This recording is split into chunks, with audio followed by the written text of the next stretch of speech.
Disclaimer. This isn't just a rally, it's a controlled demolition of the world's reserve currency. January 28, 2026, Donald Trump didn't just break the rules, he broke the dollar. By calling a 10% currency collapse great during his Iowa address, he just ended 40 years of American monetary policy. While the media focuses on the politics, smart money is watching the carnage. The dollar just plunged 1.3% in a single day, sending silver screaming past $114 and forcing Chinese silver funds to suspend trading to prevent a total market meltdown. But there is a darker mechanism at play. For the first time in history, we have a president endorsing a weak currency while his Department of Justice is actively serving criminal subpoenas to the sitting Fed chair. It's the ultimate debasement trade. Institutional managers aren't asking if the dollar will lose its status anymore. They're asking how fast it will happen. Goldman Sachs just upgraded their gold target to $5,400 because they know the exorbitant privilege is officially over. If you think $114 silver is expensive, you're looking at the wrong map. When you adjust for 1980 inflation, silver needs to hit $200 just to match the Hunt brothers' peak. And they didn't have AI chips, global solar mandates, or a 200 million ounce structural deficit. Today, we reveal the math behind the surge, the DOJ's endgame for Jerome Powell, and why tomorrow's Fed meeting is the last exit ramp before the transition from hedging to forced liquidation. Here's what you need to understand about why this matters to your wallet, your retirement account, and your financial future. European institutions holding $8 trillion in American assets aren't asking whether to reprice risk anymore. They're calculating how fast and where to move their capital.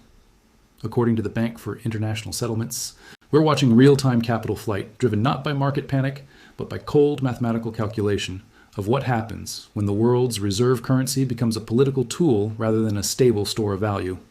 Pop quiz, what do you do when you realize the currency you're holding might be deliberately weakened by the very person who controls economic policy?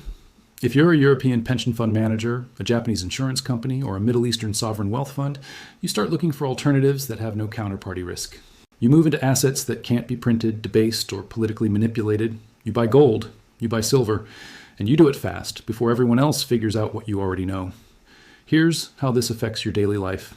Imagine you lend someone money, but then that person tells you they think it would be great if the value of the money they owe you declined. Would you lend them more? Would you keep holding their IOUs? That's exactly what's happening with the $8 trillion in U.S. assets held by European investors. They're doing the math on what their holdings will be worth if this becomes official policy rather than campaign rhetoric. Let me put this in perspective for you. The exorbitant privilege is what we've enjoyed since Bretton Woods. The ability to print dollars that the world must accept because oil is priced in dollars, debts are denominated in dollars, and central banks hold dollars as reserves. It means we can run massive deficits without the currency crises that would destroy other countries. But here's what should grab your attention. The privilege depends entirely on confidence. And confidence is a fragile thing that takes decades to build, but can vanish in months when presidents start saying the quiet part out loud. The really interesting part. Chinese retail investors aren't sophisticated hedge fund managers running complex algorithms. They're regular people who remember their grandparents' stories about what happens when governments debase currency. They understand something that many Americans haven't confronted yet. When leaders signal that maintaining currency value is not their priority, the smart money moves before the announcement becomes policy. According to Shanghai Metals market data, Chinese premiums on physical silver jumped to levels suggesting people are paying whatever it takes to get metal in hand rather than paper promises. This creates what economists call a coordination problem. Everyone knows that if everyone moves at once, the system breaks. So the game becomes about moving before the crowd realizes what's happening. Chinese retail investors just signaled they figured it out. European institutions are repositioning $8 trillion because they figured it out. The question is when American investors figure it out and whether there's still time to position before the exit becomes crowded. History suggests that by the time mainstream financial media acknowledges the trend, the best opportunities have already passed, and what remains is damage control rather than strategic positioning. Have you noticed how quickly this is moving? January 11th, the DOJ serves subpoenas to the Federal Reserve. By January 28th, silver is trading at $114. This is not happening over years or even months. This is a crisis unfolding in real time, while the financial media debates whether Trump really meant what he said, or whether it was just negotiating tactics. But here's where it gets really interesting for anyone paying attention to where this leads. Institutional money doesn't move on whims. European institutions don't reprice $8 trillion in holdings because of a single comment. Chinese retail investors don't create buying frenzies over speculation.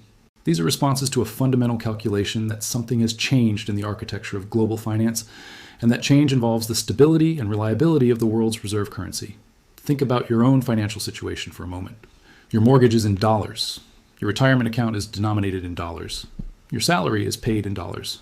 What does presidential endorsement of currency decline mean for the purchasing power of everything you've saved, everything you've invested, and everything you're counting on for your future? The Europeans, holding $8 trillion in our assets, are asking themselves that exact question right now, and they're answering it by moving capital into alternatives that can't be printed or politically manipulated. When foreign holders of our debt start repositioning, it creates a feedback loop that most Americans don't see coming. Higher borrowing costs for our government mean higher interest rates for your car loan, your credit cards, your business financing. Weaker dollar purchasing power means your grocery bill goes up, your gas costs more, your vacation to Europe becomes unaffordable. This is not abstract economic theory. This is the direct transmission mechanism from presidential policy statements to your household budget. The World Bank estimates that every 10% decline in dollar value effectively transfers 3% of American purchasing power to foreign creditors and commodity producers. That's real money coming out of real American wallets. The debasement trade is not some obscure financial strategy anymore. It's becoming the dominant theme driving capital flows in early 2026. According to Morgan Stanley's latest research, every 1% shift of U.S. portfolios into gold moves the price 1.4% higher, and current allocation sits at just 0.17% compared to the 2012 peak. What happens when American investors start making the same calculation as their European counterparts? What happens when the shift from hedging to de-dollarization accelerates from gradual trend to urgent reallocation? Here's the math that should concern every American with a retirement account. If U.S. investors simply return to 2012 allocation levels in gold, not panic buying, not speculation, just returning to historical norms, that would represent a 700% increase in demand from current levels. Morgan Stanley calculates this would push gold prices beyond $6,000 an ounce through pure portfolio rebalancing, before you even account for the foreign institutional money also rotating out of dollars. Your 401k mutual funds, your pension plans, your insurance company reserves, they're all running the same calculation right now, and the first movers get the best prices, while late adopters pay whatever the market demands. This is the moment that historians will analyze when they write about how reserve currency status erodes, not with dramatic announcements or international conferences, but with institutional investors doing the math on what presidential statements mean. In precious metals markets, repricing for a world where the exorbitant privilege becomes historical footnote. The question is not whether you believe this will happen. The question is whether you're positioned for what comes next when $8 trillion starts moving in earnest, and the race to alternatives accelerates beyond what most Americans have prepared for in their portfolios and their financial planning. Let's talk about what happened in those 17 days that changed everything. Because when you line up the timeline, this stops looking like coincidence and starts looking like cause and effect playing out in real time. January 11th, the Department of Justice serves criminal subpoenas to the Federal Reserve. Not a request for documents, not a friendly inquiry, criminal subpoenas to the one institution that's supposed to be independent from political pressure. Jerome Powell immediately calls it political intimidation, but by then the damage is done. The signal has been sent to every foreign holder of U.S. assets. The institution that sets global borrowing costs is under criminal investigation by the President and his Justice Department. What happens next is what you'd expect if you understand how institutional money actually moves. Between January 12th and 20th, the dollar doesn't just decline, it accelerates its decline. This isn't normal market volatility where prices bounce around. This is directional movement driven by systematic repositioning. Currency traders at major banks are watching their screens as sell orders keep coming, and they're not coming from speculators making short-term bets. According to the Bank for International Settlements real-time tracking data, these are the kind of large patient orders that institutional treasurers place when they're making fundamental allocation decisions, not tactical trades. January 18th, gold breaks $4,700 an ounce. Think about what has to happen for gold to break through a major psychological level like that. You need sustained buying pressure, you need conviction from large holders, and you need a fundamental reason why people are willing to pay more today than they were yesterday. The reason is visible in the timeline. 4 days after criminal subpoenas hit the Fed, 6 days into accelerating dollar decline, institutional money is voting with $8 trillion in capital about whether they trust the independence of American monetary policy. Then, January 27th, Trump calls a 10% currency collapse great. And January 28th, silver is trading at $114 while you're reading headlines about Fed meetings and interest rates. This isn't correlation. This is Powell's warning about political intimidation manifesting as real-time capital flight. when the man who controls the Justice Department endorses the very currency weakness that foreign holders fear most. While simultaneously investigating the one person who could prevent that weakness, you're watching the mathematical endgame of confidence collapse play out across global markets. Have you noticed that nobody in the financial media is connecting these dots? They're treating each event as separate news items. DOJ investigates Fed. That's a political story. Dollar declines. That's a currency story. Silver surges. That's a commodity story. But when you're an institutional portfolio manager in Frankfurt or Tokyo or Dubai, you're not separating these into categories. You're watching a sequence where political intimidation of monetary policy precedes currency weakness, which precedes precious metals surge. And you're asking yourself a very simple question. Do I want to be holding dollar-denominated assets when this relationship becomes obvious to everyone else? Let me show you the math that makes this inevitable. Silver has been running a structural deficit for 6 consecutive years. That means every single year, the world consumes more silver than mines produce. The Silver Institute reports that 2025 saw 215 million ounces more demand than supply. You might think that's not a big deal. Markets have temporary shortages all the time. But here's what makes silver different. This isn't temporary and it's not fixing itself. What industry is consuming silver faster than any other? If you said electronics, you're partially right. If you said solar panels, you're getting warmer. The answer is AI chip manufacturing combined with the Chinese solar mandate. Every single AI data center requires silver for thermal management in its processors. Every single solar panel requires silver paste for its photovoltaic cells.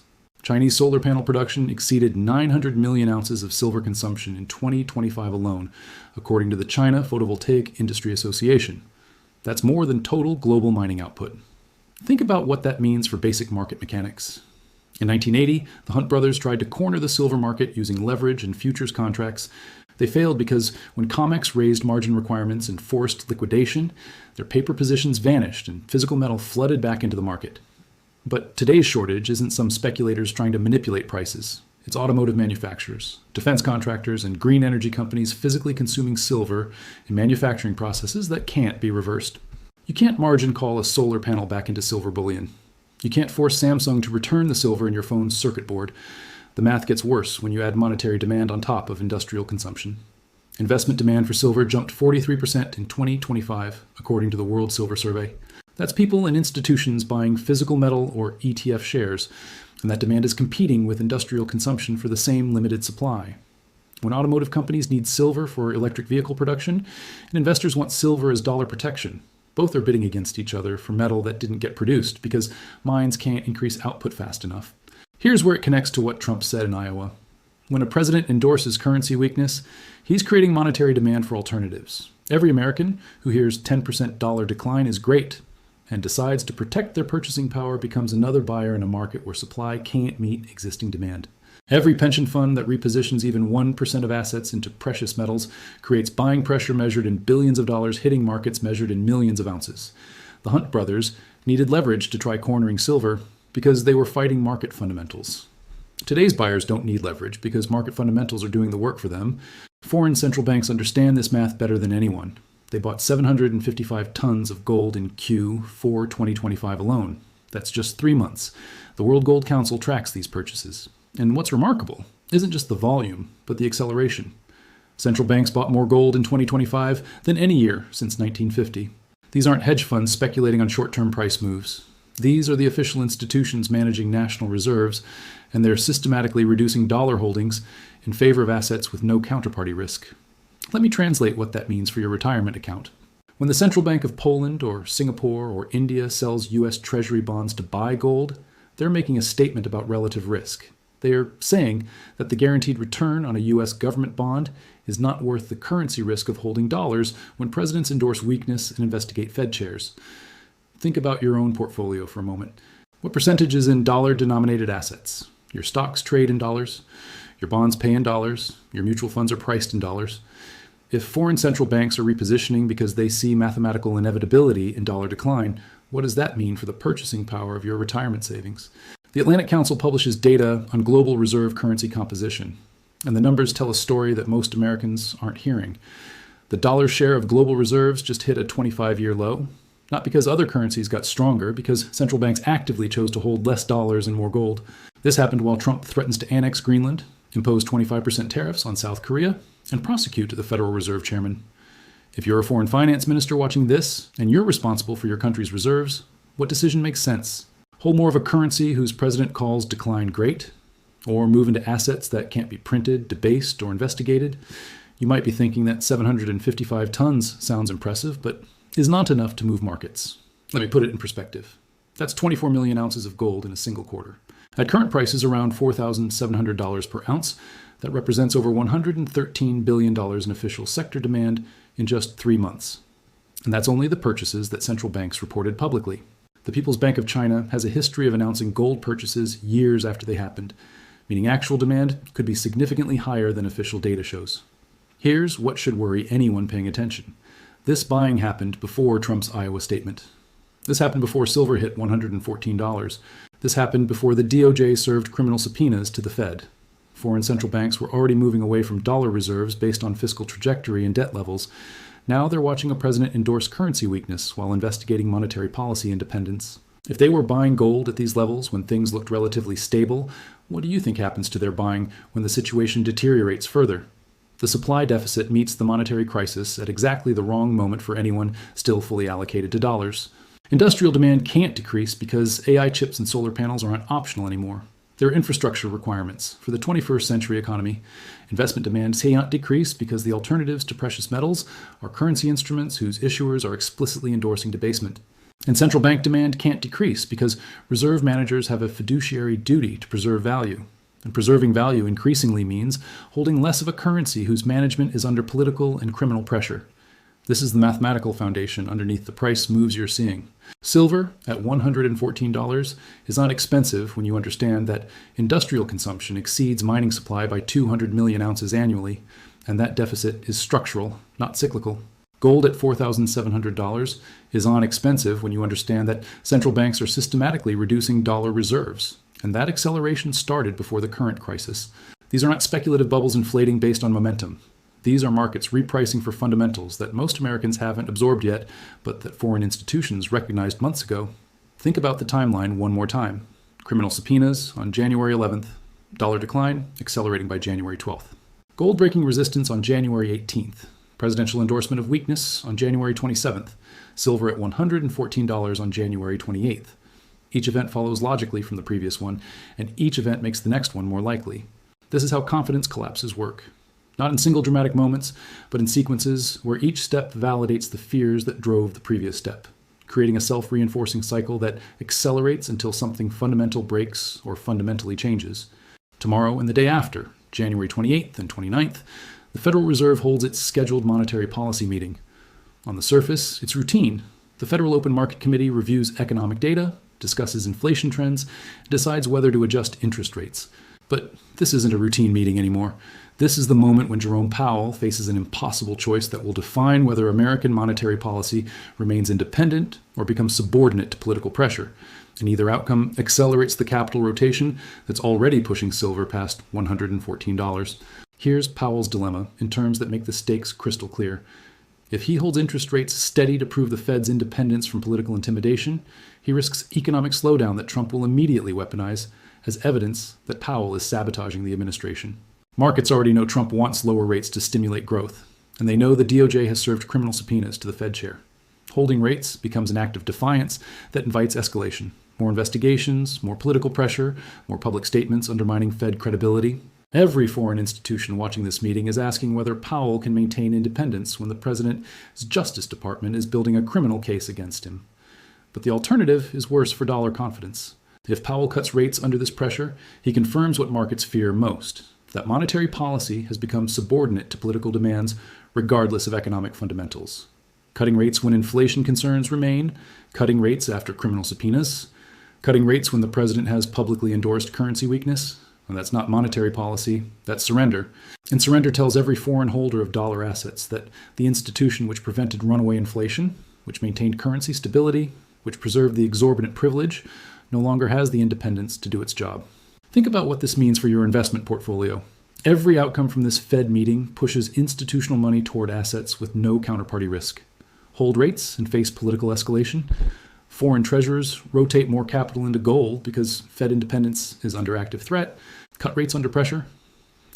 Foreign treasurers rotate more capital into gold because Fed independence just failed the credibility test. Morgan Stanley, his research shows that every 1% shift of U.S. portfolios into gold moves price 1.4% higher. Current allocation sits at 0.17%, 17 basis points, compared to the 2012 peak of 1.2%. Let me show you the math that makes this inevitable. If American investors simply return to 2012 allocation levels, not panic buying, but just historical norms, that's a sevenfold increase in gold demand from current levels. 700% more capital flowing into a market where central banks already bought 755 tons in a single quarter. Where does that price discovery happen? Morgan Stanley calculates it happens somewhere north of $6,000 per ounce before reaching equilibrium, and that's assuming orderly reallocation rather than urgent repositioning driven by Fed credibility crisis. But silver is where the mathematics become truly compelling for anyone paying attention to supply fundamentals. The Hunt brothers' silver peak in 1980 hit $50 per ounce. Adjust that for inflation using Bureau of Labor Statistics data, and $50 in 1980 equals $200 in today's purchasing power. Silver is currently trading at $114, which means we're at 57% of the inflation-adjusted historic peak. Said differently, silver has 75% upside just to match previous panic levels, before accounting for any changes in supply dynamics or monetary conditions. Here's what makes this time fundamentally different from the Hunt brothers' speculation. They tried to corner supply using leverage and futures contracts in a market where industrial consumption could be reduced and scrap supply could be increased if prices rose too high. When COMEX raised margin requirements in 1980, the Hunt brothers' leveraged positions collapsed, and physical metal returned to market as high prices incentivized recycling and reduced consumption. The shortage they tried to create artificially could be resolved through market mechanisms, because it was not a real shortage. It was a manufactured squeeze. Today's shortage is industrial reality that can't be margin called away. According to the Silver Institute's latest World Silver Survey, global production totaled 830 million ounces in 2025, while total demand exceeded 1 billion ounces. That 200 million ounce deficit does not come from speculators.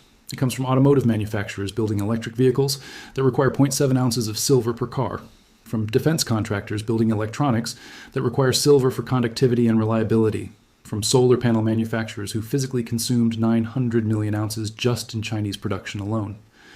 You can't reverse those industrial uses. You can't call Samsung and ask them to return the silver in the phone you're holding. You can't demand that solar panels on rooftops get melted down when prices rise. The silver is consumed in manufacturing, and next year's production requires next year's silver supply. When mining output is 830 million ounces and just Chinese solar production consumes 900 million ounces, the math doesn't work unless prices rise dramatically enough to either increase mining output substantially or reduce solar panel production substantially. Given government mandates for renewable energy, which one do you think happens first? Now layer monetary demand on top of structural industrial deficit. When Trump calls 10% currency decline great, and the DOJ investigates the Fed Chair, how many Americans decide they need precious metals exposure in their portfolio? How many pension funds add even 1% allocation to protect against dollar uncertainty? The Silver Institute reports that investment demand jumped 43% in 2025, and that was before the current crisis. What happens when that 43% increase becomes 100% increase? Because Americans are making the same calculation that Chinese retail investors already made when they created buying frenzies that suspended fund trading? Price discovery happens when someone realizes the metal needed for next year, whose production doesn't exist at any price based on current allocation. It happens when automotive companies bidding against solar manufacturers bidding against investment funds discover that 830 million ounces of annual production can't satisfy 1 billion ounces of annual demand, regardless of price. The Hunt brothers failed because their shortage was artificial and could be resolved through margin calls and liquidation. Today, his shortage is physical and can only be resolved through higher prices, incentivizing more production, or lower prices, destroying industrial demand, and government mandates make destroying demand politically impossible. Let me give you the historical parallel that explains where this ends, because it's not the 1970s stagflation that most analysts reference. The real parallel is 1930s currency competition, when countries began competitive devaluations and the international gold standard collapsed because governments chose domestic political priorities over international monetary stability. Britain abandoned gold in 1931, triggering cascade effects that forced America off gold by 1933. And by 1936, the system that had maintained relative currency stability since the 1800s was completely dismantled. Congressman Thomas Massie warned about this exact scenario when he said, maintaining current spending levels will be even more painful for Americans who will bear the full inflation tax after reserve status is lost. He's describing the mathematical endpoint where $38 trillion in federal debt meets presidents who call a 10% currency decline great. Foreign holders of that debt are already reducing exposure. That's what the 755 tons of central bank gold purchases represent. That's what the $8 trillion European repositioning represents. They're not waiting for official announcements that reserve currency status has ended. They're moving capital now, while exits are still orderly, and before transition from hedging to de-dollarization becomes forced liquidation. Think about what inflation tax means for your household budget. Right now, inflation running at 3% annually means your $1,000 buys $970 worth of goods next year. Uncomfortable, but manageable. But when reserve currency status erodes and foreign holders stop accepting dollars as readily, that inflation tax accelerates. When oil producers demand more dollars per barrel because they see dollar weakness as presidential policy rather than market fluctuation, your gas prices spike.